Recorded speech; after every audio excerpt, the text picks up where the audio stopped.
Russia, creating a new Cold War with Russia. Now the girls who are running his show are now threatening and saber-rattling against China, saying, you know what, you can only launch 1,500 miles from China. We can launch, I think it's 4,000-mile range? I have no idea what the range is from the United States. But you see, with our submarines, the fact of the matter is we can launch from anywhere. They have many submarines, but I don't know that they have, I do not know if they have ballistic submarines. The point is, this is insanity. This is insanity. China is building a modern and regionally powerful navy with limited but tremendously growing capability for conducting operations beyond China's region near their own shores. And they have a broad array of platform and weapon acquisition programs, which they've gotten by stealing from the United States, buying from Iran and North Korea, including anti-ship ballistic missiles, anti-ship cruise missiles, submarines, surface ships, aircraft. I know this is frightening, and many of you don't want to hear this. You'd rather think about what a group of ball players have to say in Missouri, or what the moron Bernie Sanders, the street peddler, the pickle salesman from Ludlow Street, has to say about politics. But to me, the national security is the number one issue. And this player in the White House is not playing the game very well. He's put us at a tremendous disadvantage. And just before this missile test on Saturday night off the coast of L.A., this strange story came out. The weakling defense secretary, the one who speaks by shaking with a pink tie, threatened China and Russia. That's right, you heard me. The weakling pink-tied defense secretary, Ashland Carter, who has been rushing as quickly as he can to denigrate our military, said that Russia and China are potentially threatening the global order. What in the world is this administration doing?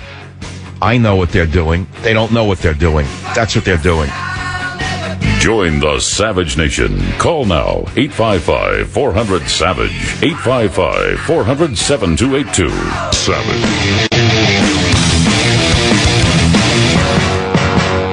Blue Monday, I hate Blue Monday. Got to work like a slave all day. I think that the Missouri protesters should next demand that no tests be permitted for football players, because there's no doubt some racism involved in any kind of testing. And so I think it's important that they get rid of all tests for football players so that they can all get straight A's and then go from there to, let's say, a medical school or a law school. And then, of course, they should eliminate the LSATs and the MCATs, because those are also racist. And then anyone can be a doctor or a lawyer, because you don't want to discriminate against anybody who may not be able to pass the LCAT, whatever they'll test us to get into law school, or the MCATs. And I think eliminating standardized testing should be one of the demands of those in Missouri. If you look at their other demands, they're not too far away from the following, which I'm about to read to you out of New York City. A principal, that's of course an oxymoron in New York City's public schools, a school principal has just said that standardized testing is modern-day slavery. I'm not making it up. In an online rant, a Bronx public school principal has likened standardized testing to slavery, redlining, and crack cocaine, and damaging the lives of minorities. And here's what the genius wrote. Public school high-stakes standardized testing is a form of modern-day slavery, and it is designed to continue the proliferation of inequality. Cornerstone Academy for Social Action middle school principal Jamal Bowman said in an August 31 blog entry titled The Tyranny of Standardized Testing. And I'll go on, because the man is so smart that even Larry David should pay attention to this. Robert De Niro should seek this man out and see if they can put him in a movie as an example of a brilliant American. He went on, this genius, who said that testing is the equivalent of slavery. He went on and said, America was born of horror for black people, and that horror continues today for brown and poor people as well. Slavery, Jim Crow, redlining, crack cocaine, and now standardized testing were all sanctioned by the American government, all designed to destroy the mind, body, and soul of black and brown people. The principal blamed the U.S. government for perpetuating a, quote, legacy of oppression, with the Obama administration adopting the Race to the Top program that prodded states to use student exam results to evaluate teachers and promote charter schools. He went on. From the Continental Congress to Race to the Top, America has a tradition of disenfranchising the masses. The founding principal of the Eastchester Middle School, Principal Bowman, has emerged as an outspoken critic. Okay, I can read on and on. I read on. But former U.S. Education Secretary Ron Page, who grew up in segregated Mississippi and, like Bowman, is black, said it was wrong to inject slavery into the discussion. Rod Page said this: I disagree with him completely. I'm disappointed the discussion is turning ugly. We're better people than that. Can you believe this?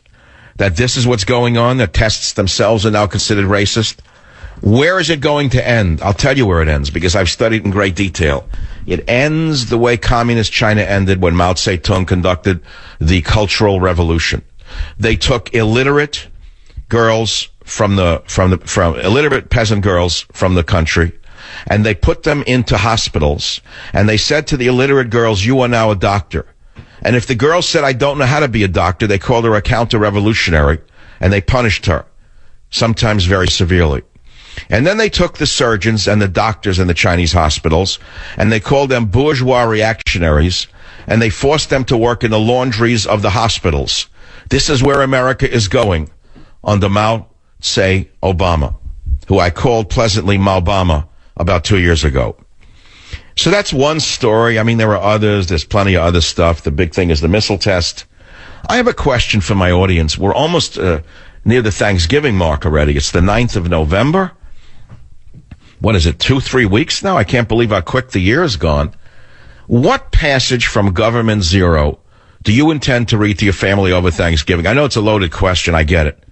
And I could just imagine that many of you, you're buying the book in droves. You probably are dying to quote something from the book to some liberal relative. I mean, everyone in the world has a Bernie Sanders in the family. Everyone in the world has a Larry David in the family, especially if you're from New York. Everybody knows the type. They grab your lapel, they poke you in the chest with their finger as they spritz you with too much saliva, and they tell you how great socialism is. They spritz you with their saliva while telling you about income inequality. Meanwhile, they came to your house in either a Lexus or a Mercedes. You get the picture. You know how it works. And is there a passage from Government Zero that you'd like to read to the Bernie in your family? I'd like to know what it might be. Now let's go back to some of the news talk on the Savage Nation. WDRC Radio. I guess Bill is not there. Bill, you're going to try again? Bill is gone. That's a good one. First caller dead. No one responds to. We'll try the next one. KKOH, Reno. Dale, you're the next up. Let's hope you're there. Go ahead, Dale. Yes, I'm here. What I wanted to get in touch with you about was I come from a mix. First, I'm a veteran, so thank you for taking care of the veterans and doing all you do. But I come from a mixed race family. Nephews are half black and half white, as well as half Latino and half white nieces. And I've been teaching them that even though, the whole society's changed and come around, that they're going to have to work a little bit harder than everybody else, because people have a perception, and for a lot of people, perception is reality. So when they see it, and I hear about stuff happening at schools and people demanding stuff, it makes me think. Wait, you say people have perceptions. What perceptions do you mean people have? Well, people assume there's all kinds of racial things, like black people are lazy, things like that. And I tell them that these are perceptions and stereotypes that people live. Wait. Let's slow down. You mean all white people think that all people of color are lazy? I didn't say that, sir. I said that there's these perceptions out there. Okay? I didn't say. And what? You're going to let your whole life stop because of someone's viewpoint of you? That's not the right answer. You have to go on with your life as though there are no perceptions about you and run your own life and not be so overly sensitive to what some person may think about you. I don't understand this. Let me ask you something. Do you think that admitting students to colleges based on their race, not upon their qualifications, has something to do with the perceptions that may exist? No, I'm on the Chapter 33 voc rehabilitation. I'm a disabled veteran, and I've had to earn everything I've got from the government. No, I didn't say, I'm not talking about you. I'm talking about the widespread practice that you know and I know is in place across America, where people of a certain background who do not as well on standardized tests are pushed ahead of others based on their race. Do you think that has created some sort of resentment in this country? To a point, yes. I mean, you can even go back to the Simon Binet testing for intelligence in the early 1900s. I mean, you could go back to as far back as that. There's resentment on both sides. I resent Miss Obama because she got into places based upon her race that some people who probably deserved a lot more of her than her should be in that place. But what I'm saying is, of course, in all societies that are multi-racial, you're going to have resentment between races. That's a given. But you know it runs in all directions. You admitted that, right? I concur, yes.